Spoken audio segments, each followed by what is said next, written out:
Oui, c'est bon. On va pouvoir reprendre si vous voulez bien vous installer.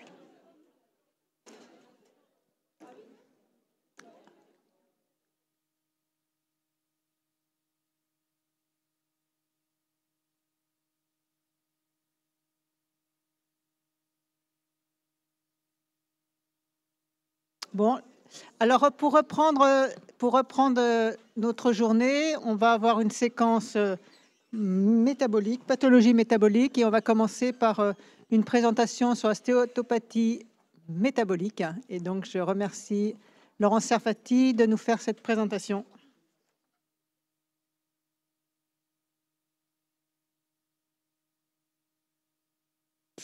Bonjour, je me présente, je suis Laurent Serfati, je suis hépatologue. Donc nous allons parler dans les 15 prochaines minutes des maladies chroniques, des maladies du foie. Bon, 15 minutes c'est peu pour un organe aussi magnifique, mais c'est comme ça. Donc on va parler de la NASH, je pense que vous avez tous entendu parler de la NASH, qui est vraiment la pathologie, la maladie chronique du foie la plus fréquente maintenant dans les pays, au moins dans les pays développés. Et pour commencer, on va passer par des définitions pour bien comprendre de quoi on parle. Alors, on parle de stéatose métabolique. La NAFLD, en anglais, c'est non-alcoolique fatty liver disease. C'est donc l'accumulation de graisse dans le foie d'origine métabolique et chez les patients qui boivent peu ou pas. Alors, vous avez deux types de patients ensuite. Soit une stéatose simple, qui est la majorité des patients, 80% des patients, et puis il y en a environ 15 à 20% chez qui on a des lésions inflammatoires, des lésions nécrotico-inflammatoires, et c'est là où on parle de stéatohépatite ou de NASH, et ce sont ces NASH qui, elles, vont progresser vers la cirrhose et ses complications, alors que les complications de la stéatose simple sont beaucoup plus rares. Maintenant, il y a une nouvelle classification, on ne va pas rentrer dans les détails, simplement c'est une nouvelle classification où là on part de la stéatose, stéatotique liver disease, donc là c'est toutes les stéatoses, y compris alcooliques, virales, toxiques. Et vous voyez que là on a ce qu'on appelle maintenant la metabolic dysfunction associated steatotic liver disease, c'est la MASLD. Voilà, maintenant c'est la nouvelle terminologie, nouvel acronyme de la maladie de la NAFLD. Et on parle maintenant de metabolic dysfunction associated steatohepatitis ou de MASH. Et puis après, vous avez toutes les causes d'alcool vers la droite, ou d'alcool, de stéatose, y compris l'alcool, qui parfois peut être mélangé avec chez des patients qui ont des facteurs de risque métabolique et qui boivent. Et là, ce sont donc des nouvelles entités qu'on est en train d'analyser. Si on regarde la prévalence de la stéatopathie métabolique dans le monde, finalement, ce n'est pas les États-Unis. Ouais, c'est 31%, c'est déjà beaucoup. Vous savez qu'il y a une épidémie d'obésité là-bas. Mais c'est l'Amérique latine, on est à 44% là en ce moment, donc c'est énorme. Il y a aussi également le Moyen-Orient, 36%. Finalement, c'est en Europe, c'est là où il y en a le moins, puisque vous voyez qu'en Europe, c'est 25% en moyenne, avec des grands écarts. Si on prend l'Angleterre, c'est beaucoup plus. L'histoire naturelle, maintenant, on a des données sur l'histoire naturelle, mais c'est vrai que c'est une maladie qui évolue très lentement chez des patients asymptomatiques. Donc, si on voulait avoir une idée de l'histoire naturelle, soit on fait des biopsies, soit on attend les complications et la mort. Donc, c'est un peu difficile. Donc, il y a eu quand même des études assez systématiques qui ont montré que finalement, la stéatose simple, dans un tiers des cas, ça avait évolué vers la NASH, mais également dans l'autre sens. Et que finalement, il y a environ 10% des patients qui vont fibroser de façon rapide entre 5 et 6 ans pour avoir une fibrose avancée. Et puis ensuite, les complications de la cirrhose, bien sûr, le carcinome hépatose cellulaire, avec finalement une incidence qui est un peu moindre que dans l'hépatite C ou la maladie alcoolique du foie.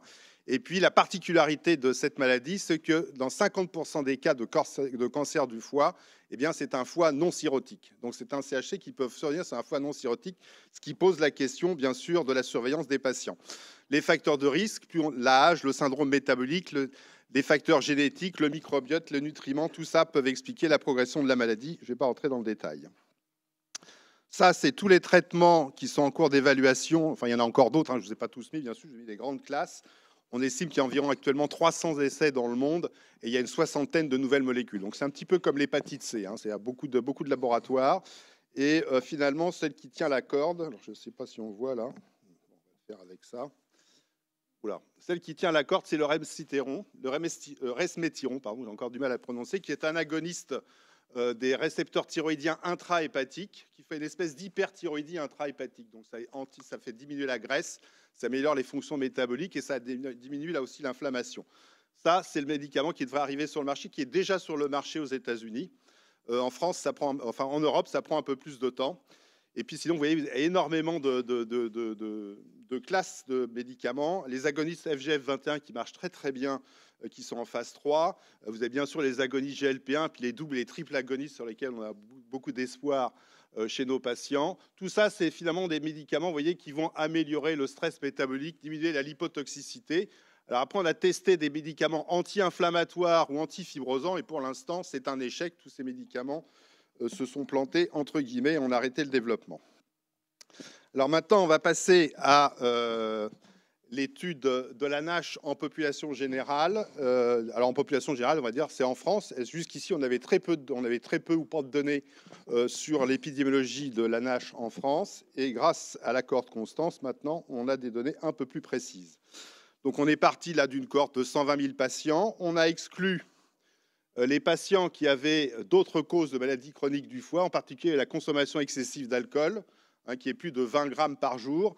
Vous voyez que sur la cohorte de départ, c'est environ 10% des sujets adultes en France ont une consommation excessive d'alcool. C'est intéressant. On a exclu les hépatites virales et les autres causes d'hépatite chronique qui s'est retrouvé avec 102 000 patients. Et on a donc appliqué chez ces patients, alors on n'a pas réalisé une biopsie du foie, bien sûr, mais on a des marqueurs indirects. On a beaucoup de marqueurs indirects en hépatologie. Et on a un marqueur indirect de la stéatose, c'est le fatty liver index.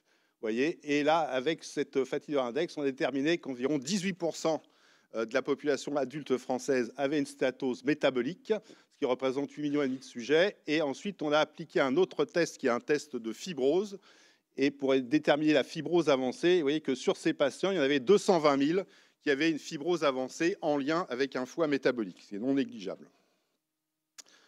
Si on s'intéresse à la prévalence en fonction de l'âge et du sexe, on voit que c'est 2 fois plus fréquent chez l'homme que chez la femme et que ça augmente avec l'âge. La distribution régionale, il y a un gradient nord-sud qui correspond finalement à un gradient d'obésité, on va dire, peut-être même de diabète. Mais on voit clairement que ça suit à peu près dans le nord-est. Dans le nord et le nord-est, on a plus de NASH que dans le sud, le sud-est, pardon. Alors après, on s'intéressait à la prévalence dans les groupes à risque. Et le premier groupe à risque, bien sûr, c'est les sujets obèses. 79%, près de 80% des sujets obèses avaient un foie stéatosique, 62% des diabétiques de type 2 et 50% des sujets ayant des transaminases élevées de façon inexpliquée. Maintenant, si on s'intéresse à la prévalence de la fibrose avancée, c'est donc F3, F4 cirrhose. On voit que finalement, c'est pour tous les groupes à risque. Alors, ceux qui ont un syndrome métabolique, c'est un peu plus, bien sûr, ou des transaminases élevées, mais on voit que vraiment le groupe à risque de fibrose avancée, c'est le sujet diabétique. Le sujet diabétique de type 2, on voit que là, la fibrose avancée est environ 3 à 4 fois plus fréquente chez les sujets diabétiques par rapport aux autres groupes à risque, y compris les obèses. On s'est intéressé également au mode de vie, à l'influence du mode de vie sur la NAFLD, la stéatose et la fibrose avancée. Et on a retrouvé ce qu'on savait déjà, à savoir que finalement, ce qui est protecteur, c'est le café et le sport. Ça, on le sait que le café, ça améliore le foie, c'est très bien. C'est du café noir, attention, pas d'expresso, et c'est au moins 2 tasses par jour. Le sport, bien sûr, et puis finalement, ce qui est délétère, le soda, le tabac et l'alcool. Voilà, donc on retrouve exactement ce qu'on savait déjà, que ça soit sur la stéatose ou la fibrose avancée. On s'intéressait également aux comorbidités qui sont très fréquentes chez ces patients, puisque je vous dis que chez ces patients, la première cause de décès, c'est pas le foie, c'est le cardiovasculaire. La deuxième cause de décès, c'est toujours pas le foie, c'est les cancers extra-hépatiques. Et puis très loin arrivent en effet les causes hépatiques. Donc, quand on s'intéresse aux comorbidités cardiovasculaires, cancer extra-hépatique ou maladie chronique du rein, eh bien, on voit que la prévalence augmente avec le stade de fibrose. Plus les patients ont une fibrose avancée, plus ils ont finalement ces comorbidités. Alors, on pourrait se dire, bien sûr, c'est lié au syndrome métabolique qui est plus fréquent, mais lorsqu'on fait une analyse multivariée et qu'on ajuste sur les facteurs de risque métabolique, eh bien, finalement, la fibrose avancée reste un facteur de risque de toutes ces complications extra-hépatiques.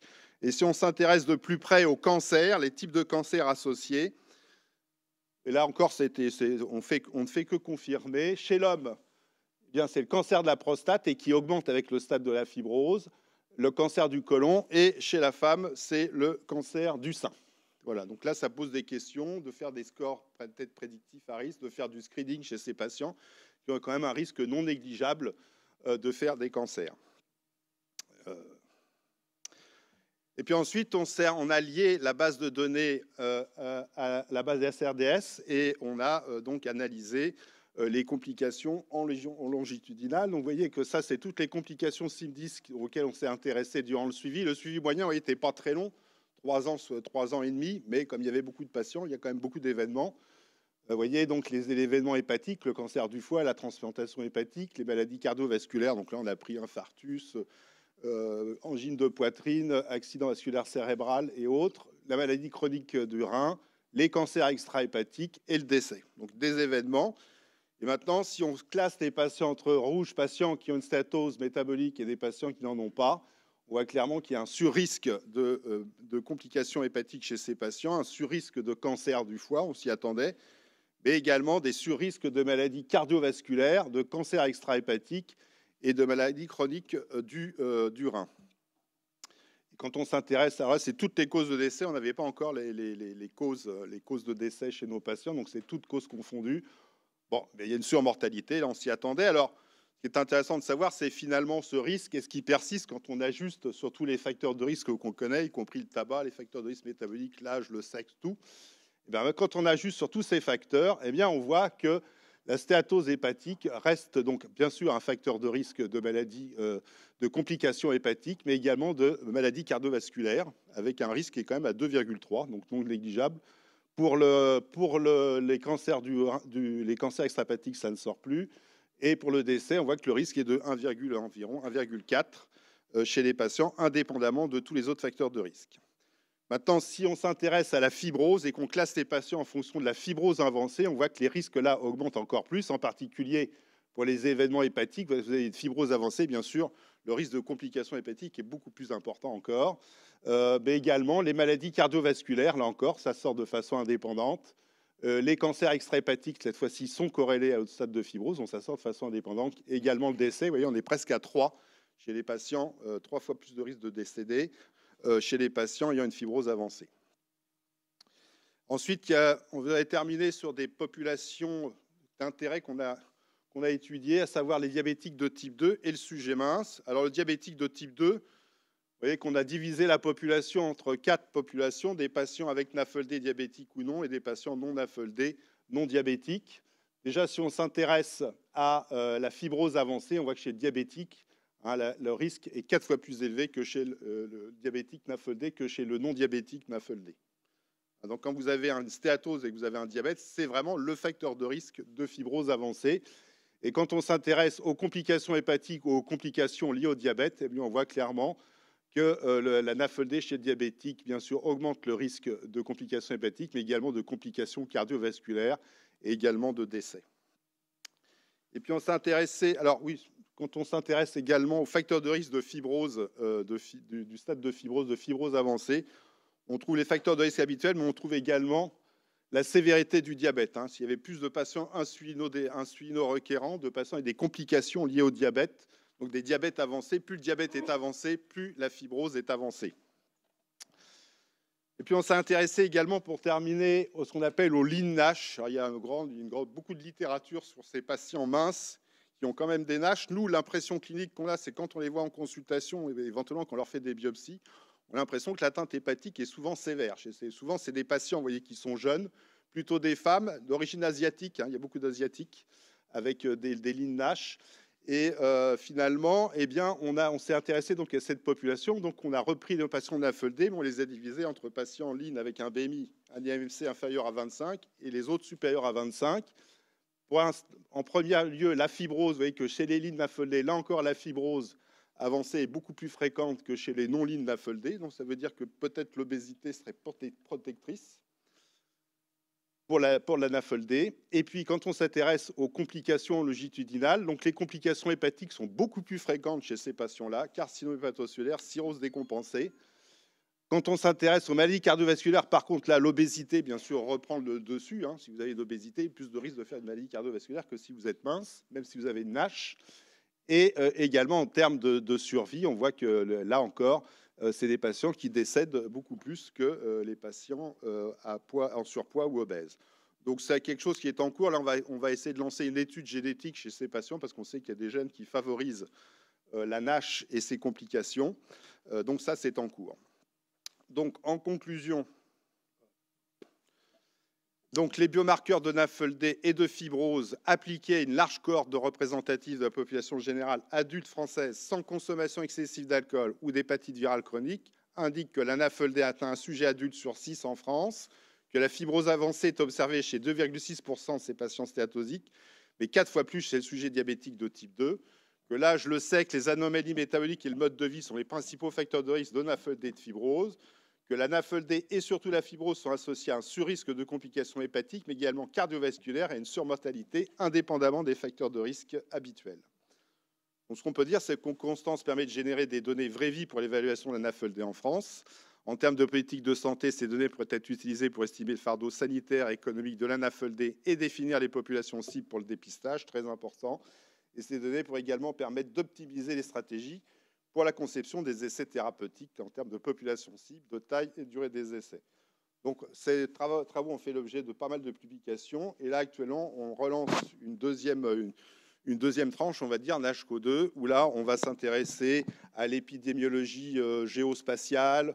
On va s'intéresser également à l'application de cette la nouvelle nomenclature, en l'appliquant, voir s'il y a des sous-groupes, des nouveaux sous-groupes qui apparaissent. Également la génétique, je vous l'ai dit, la progression des marqueurs également qui peuvent prédire les complications. Ça, c'est intéressant. Et puis également, on va s'intéresser aux nouveaux antidiabétiques, les GLP-1 et les SGLT2 inhibiteurs, qui sont des antidiabétiques très utilisés, qui font maigrir les patients et qui pourraient avoir un intérêt chez nos patients en termes de morbimortalité. Voilà, je vous remercie. Bon, j'ai passé d'1 minute 16.